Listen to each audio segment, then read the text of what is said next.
Welcome to Steps Ballroom Online. This is our continuing Technical Tuesday video series where we focus in on ideas and theories that we use in all of our class videos. If you're enjoying this series, please make sure you like and subscribe, as well as hit the notification bell down below to make sure you receive all of our updates in the future. Today we're going to be tackling what I like to call the 10 types of turning techniques. These are common repeating foot turns that we use to build all of the fancy turn patterns we have in our other dances. So let's get started.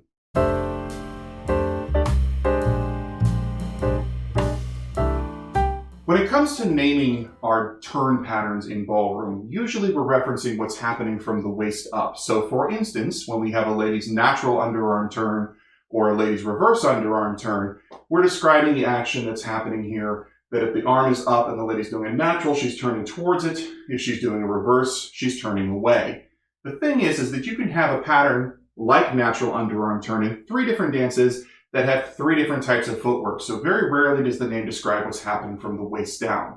One of the techniques that I've worked with my students on is that we have these repeating techniques that we use in our feet to create most of our turns. These are the 10 types of turning techniques. Now, in order to help keep them straight, it's very useful that most of them come in a pairing. So we're going to start with our first pairing, which are the circling walk pairings, or the teacup turn, and the side pace turn.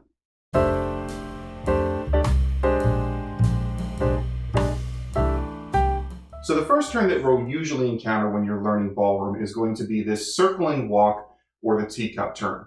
The most common example of this is going to be ladies' natural underarm turn in, say, rumba or in waltz. A walking circle turn or a teacup turn is one in which you visualize a spot on the floor. And the easiest way to do that is to actually get out an object and put it on the floor. Now the reason we call it a teacup turn is because you want to visualize a little teacup standing right beside you. Now the walking circle turn is any turn where you're going to take forward walking steps going around that spot on the floor, stepping walk, walk, walk, walk, walk. Usually this footwork is used in patterns in which you are given more than 3 steps to complete a turn. Those steps can be on slow counts or quick counts or any combination thereof, but the idea is that you're going around a space on the floor. The only thing we don't want to see when it comes to a teacup turn is you crushing the teacup underneath your feet as you try and turn on a singular spot. So you want to, again, visualize that you're walking around the space on the floor.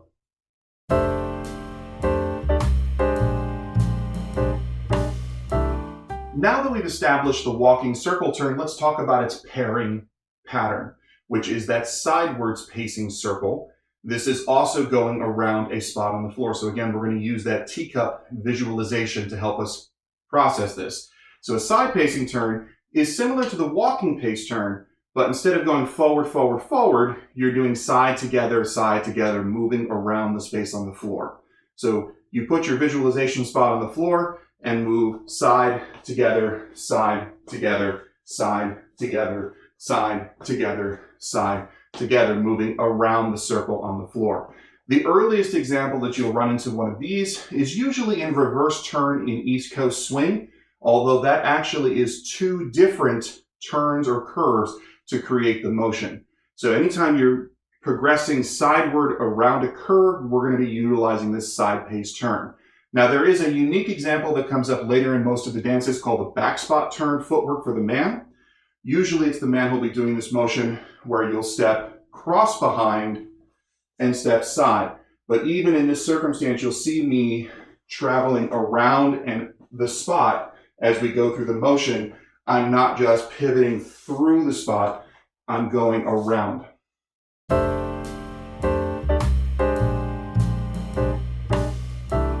Moving on to our next pairing, we have rocking turn and rocking pivot. Now, rocking turn is the simpler form and the one that we encounter soonest when we're learning patterns. A rocking turn usually is going to be done in patterns where the turn only gets 2 steps and you're doing it when the step normally for the dance would be a rock step. So as your feet are doing rock, step, or conversely, rock, step, or any other direction that you would be doing the rock steps in a vertical plane, what happens is that the shoulders start to rotate from the top. So the simplest example I can give of this is literally to start going rock, step, turning the shoulders on the top as I continue to do rock, step, rock, step, rock, step, rock, step. Now it can be small amounts of turn. It can be large amounts of turn. Usually you can get anywhere from 0 to anywhere close to 180 degrees per turn, or excuse me, little less than 180 degrees per turn as you take these steps. The key feature of this step, however, is that as you're turning, your feet remain in the parallel alignment with each other.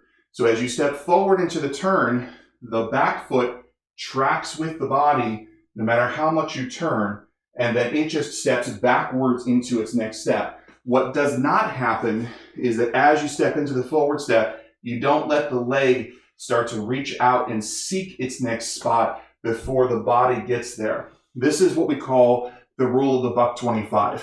And the rule of the buck 25 is you imagine you're holding a quarter between your upper thighs and a dollar bill back here, and you don't drop either one while you're completing the turn. So as you turn into the motion, you squeeze your upper thighs and your glutes together, rotating forward, squeeze it, then rock back. Then rotate forward, squeeze it, then rock back. But we notice in the rocking turn that our axis point is literally between the middle core of our body, so that we're not traveling on the floor as we go. We are just rotating around this circle that we are standing in. The most common pattern that you'll run into, or the first pattern that you'll run into that utilizes this type of turn, would be a simple rotating basic in cha-cha as you come into the motion cha-cha-cha, rock, step, and then cha-cha out. So we will see this featured in a lot of early patterns. This is our rocking turn.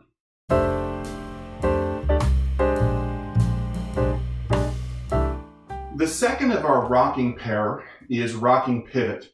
Rocking pivot is a nearly identical technique to what we're using in rocking turn. The difference between the two is where the rotation is. In that rocking turn, again, the rotation was through the core of your body so that you were rotating on a spot as you were going around the motion. On rocking pivot, we're going to take that rotation out of the core and move it to the outside points of the feet, the forward rock foot and the back rock foot. What this will do is it will take the same technique and allow us to flip-flop down the floor using the pivot. Now, it can be anywhere from 90 degrees to 180 degrees of rotation. Sometimes you'll maneuver around the floor. Sometimes you'll maneuver straight down the floor. But the example that comes up most commonly and most stereotypically is going to be your waltz rotating pivots. So as you go into the step here, you're going to go 1, 2, 1, 2 as you rotate through the motion. We still hold on to that parallel alignment in the footwork, trying to keep the feet squeezed together in a parallel line so that when we rotate, the back leg tracks with. As we rotate, the back leg tracks with. Now, the front foot is very easy to rotate on, whether you're the man or the lady, whether it's the left foot or the right foot. You rock into the front foot and you use the toe of the foot, the greater tripod or the lesser tripod of the foot, ball of the foot, toes of the feet, to spin and rotate on. Now, when we do the backwards rotation, that's a little bit trickier because as you rock back into the foot, there's a temptation to do the rotation on the heel of the foot where you have less balance. So what happens is as you step into the front foot and rock back into the back foot lands all the way to the heel, but then rotates just on the front part of the toe. So it happens there as the weight is transferring to the forward foot again to create that momentum. So you rock back into the heel, and then as you're rocking back out to the toe, that's when you're completing the rotation on that lesser tripod of the foot. Again, ball of the foot, toes of the feet. So this is rocking pivot. As you take the motion, you go flip, flop, flip, flop. This completes the pairing with the rocking turn.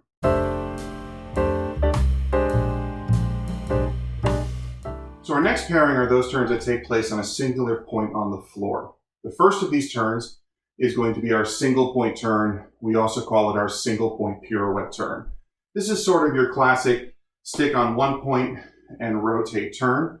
It mostly comes out of ballet tradition. So if you've ever seen a ballet pirouette where they step in and pull up to passe and come down as they rotate around, this is the type of turn that we'll be doing here. If we were to take that as a traditional example, and rotate the motion, we would have a pirouette and land. Now, unlike the ballet pirouette, we don't have to go up to a high lift. We don't have to bring ourselves into a passe position. Ballroom will be in parallel with our feet, and your position for the turn will be here balanced over one toe with the other foot beside you, lifted off the floor so that you only have one point of rotational drag on the floor. So this comes up in a number of dances. The simplest example I can probably give you is going to be delayed turns in swing, where you do a natural turn with a delay so that you complete it all in one motion. So when you take the turn, usually you'll be coming from an open stance, either here or here, and your rotation comes from the shoulders, and then we balance ourselves on a single point until we land the second foot to break the momentum. Now the rotation can be anywhere from 90 degrees to 180 degrees to 360 degrees to more, depending upon the pattern that's called for. But the key feature of this turn is that you're rotating just on that one single point of the toe. Now balance is obviously the difficulty of this turn. So the way that we make sure that we can balance it, the tricks that we have to make sure that we can contain it, are that we squeeze our legs together as we are rotating. Think about zipping up the zipper to help keep you tight in the turn and not letting your momentum drag you off balance. Secondly, you want to feel like you're pulling your abdominal wall up and in underneath your rib cage. That's going to put you slightly forward with your chest here. That's going to bring your weight over the balance point in your toe. And then the third and final thing is, while we're thinking up, it's very easy to let your head go up so much that it goes up and back. And then that will drift you backwards off of your turn. So you want to think lift and then keep your chin straight as if someone's pulling the thread through the top of your head, keeping you balanced over that one point of turn as you turn and then land. We'll use the shoulders to generate the rotation. We'll step into the point. As we bring our body together for the rotation, we'll do a quick spot with the head to rotate and come out. Now this can be done with either foot in either direction. So whereas we can rotate counterclockwise with the left foot, you can also have a turn that rotates clockwise with the left foot. We can rotate on the right foot going clockwise, but we can also rotate on the right foot going counterclockwise. The techniques are all the same concurrently with those turns as we rotate around. You'll see this in some of the swings and so forth, where we're going to do a delayed turn and suddenly we've got to accomplish a turn in one beat. So this is the primary feature here, is we're looking to accomplish the turn on one count, on one step, and we get our single point pirouette.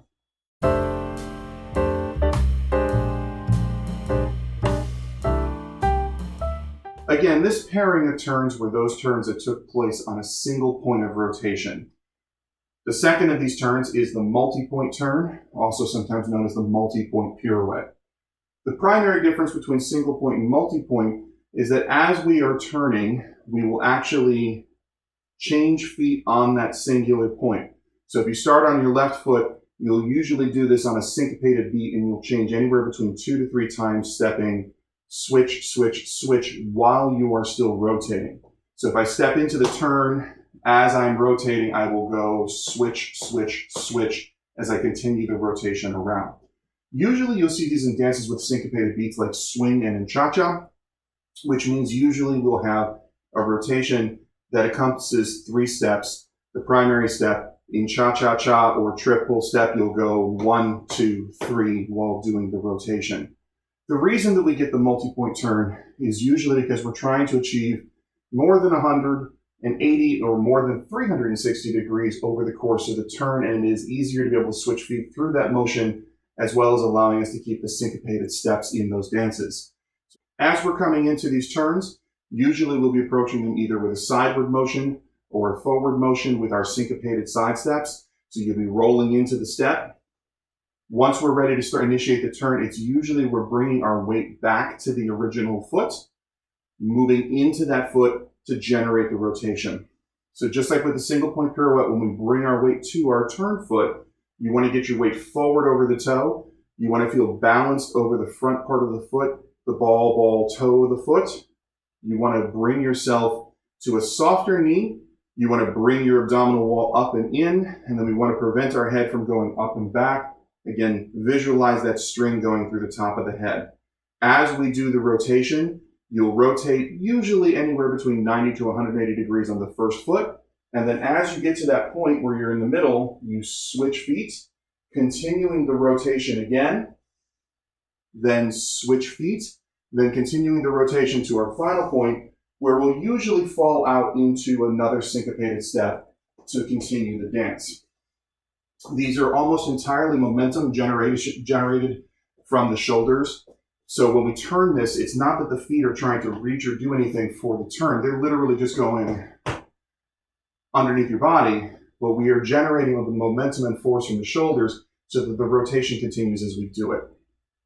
So to give you an example, one of the easiest dances to do that with is swing. So if we were moving into the motion, say going trip, full step, as I hit this point and I start the rotation, I will simply go trip, full step, rock, step. As we do the turn, we want that to be a fast spot, trying to find our partner. So as you go, you will rotate until your head can't stay anymore.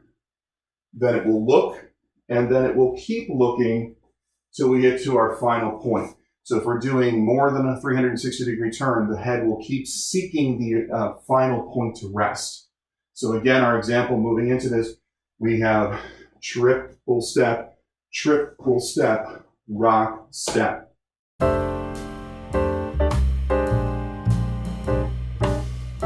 Our fourth pairing of turns will be the turns down the line. We have our tightrope or chaîné turn, and then we have our scissor spin, which are going to be turns that we use to travel down a line.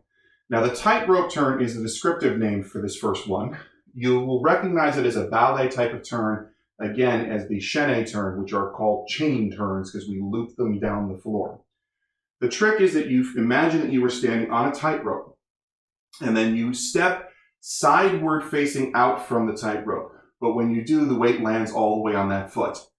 Now, as we get here, we're going to rotate on the ball of the foot to flip ourselves all the way around to the next spot on the tightrope, landing it onto our next foot. Then we will continue the rotation and flip all the way around the ball of the foot to land again on the tightrope. So we have our tightrope going down the floor. We are facing out from it, going flip, flop. So as we take that again, what we have here is our tightrope. We stand on the tightrope, we rotate into it, flip, flop.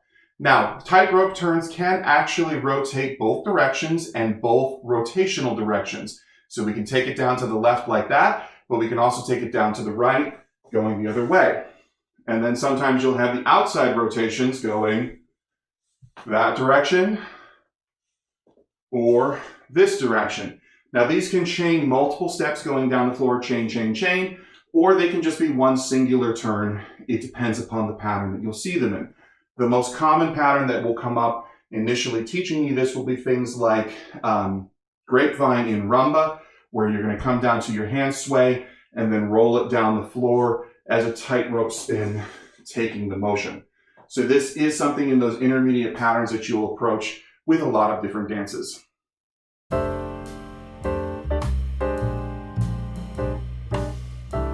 The pattern that pairs with our tightrope turn is going to be our scissor spin.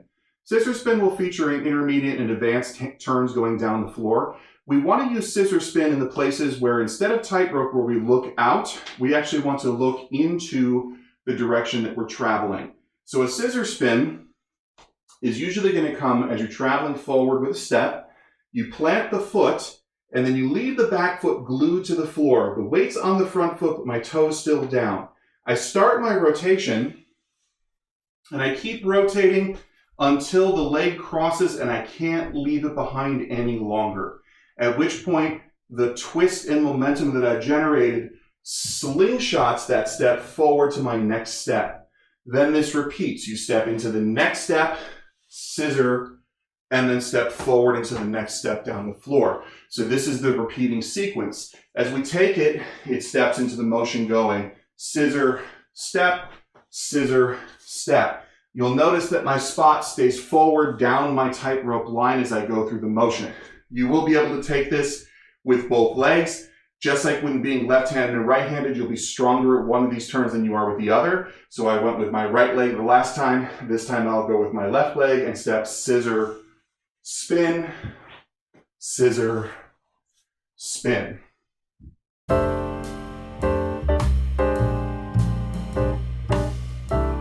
So the last two turn techniques are not an official pairing, unlike the other sets of patterns. However, they're the only two left, so they're my unpaired pair. These two techniques, we have the walk around turn, and then we also have the heel toe unwind. Now the walk around turn is a very common turn that we'll get in a lot of dances, particularly the Latins, anything that has crossovers or promenade breaks. This is a turn that the descriptive name that we use is the about face pivot, because we're going to change 180 degrees over 2 steps. So usually this will come after you're moving sideward, although sometimes you will get them on vertical lines. It doesn't matter. What happens is that you step forward, and then as soon as you step forward, your weight lands on that front foot, glue both feet to the floor, and then you're going to pivot 180 degrees around in place. Then you'll replace the weight onto the forward foot. Now, depending on what pattern you happen to be doing, there may or may not be additional rotation steps that come after that, but this is the pure walk around turn. It's just that 180 spin. Now, the key to the turn is that it is not taking place on the beat of the steps. It's happening in between the beats of the steps. So if I call that 1, 2, the turn is actually going to take place 1, turn, 2. So as I'm going into that motion, you're going to step 1, turn, 2. The key feature in the feet is that both steps in this turn are forward and then forward again because we've pivoted around. So as you go into the motion, you have step forward, pivot, step forward.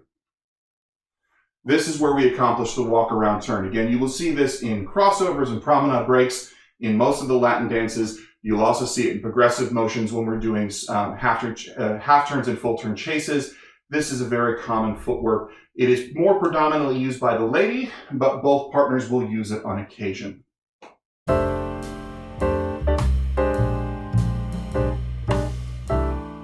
So the last turning technique in our unpaired pairing is the heel toe unwind. Now this is typically a pattern or a type of turning technique that the man uses more prevalent than the lady, but the lady will see some tandem use in some later intermediate patterns as well. A heel toe unwind is where you've planted one foot, and then you're going to take your other foot and put the heel just to the outside of the other toe. So it's not directly in front, it's hooked over top. And then from here, you're going to balance on the toe of the back foot and the heel of the front foot as you pivot in place until the feet come together. And then usually at this point, you have to finish by putting yourself into a single point pirouette on the toe to finish a rotation all the way around. So usually you'll see these in 360s. Sometimes you'll see them in 180s where you don't have to have that extra pirouette to finish. But the heel toe unwind is the first part where you hook and you rotate until the feet come together. Now you'll know if you're doing it right if the feet meet. If you're not on the correct part of the foot, if you're on the wrong toe and the wrong heel, so if you put yourself into this position and you put yourself onto the toes instead of the heel and toe, you'll find that the feet miss instead of coming together in the middle. So you'll know if you have the correct balance points if the feet come together as you pivot around. Now this can be done on either side. Again, like any of these double-sided turns, one side is going to feel more natural and more strong to you. So if I'm here on my right toe and my left heel, as I bring these together, I'm here, and then if I finished it with a pirouette, that would bring me all the way around. So this is our heel toe unwind, which is our 10th and final turning technique.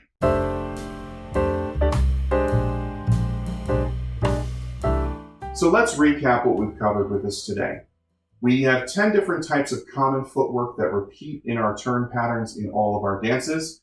These are the 10 types of turning techniques. Remember that they come in pairs. We have the pairing. The first pairing is our circling pairing. We have the teacup turn or walking circle, and then we have the sideward circle maneuvering around the teacup. The second pairing were the rocking pairing. We had rocking turn and rocking pivot. Both of them have that parallel footwork alignment. The primary difference is that rocking turn stayed stationary, whereas rocking pivot rolled around and across the floor. We had our third pairing, which were the single point turns. the single point turn, we had the single point pirouette and the multi-point pirouette. Both of those turns taking place on one point of rotation and rotating around, single point being just one step and going, multiple point being a number of steps, alternating feet through the turn. The fourth pairing were our traveling line patterns. These we had the tightrope turn or the chain turns going flip, flop, flip, looking away from the line as we were traveling down the floor. The other turn down the line was our scissor turn. This was the turn that allowed us to look forward into the line that we were traveling. And as we went, we crossed our legs halfway through the motion, using that cross to slingshot us into the next step.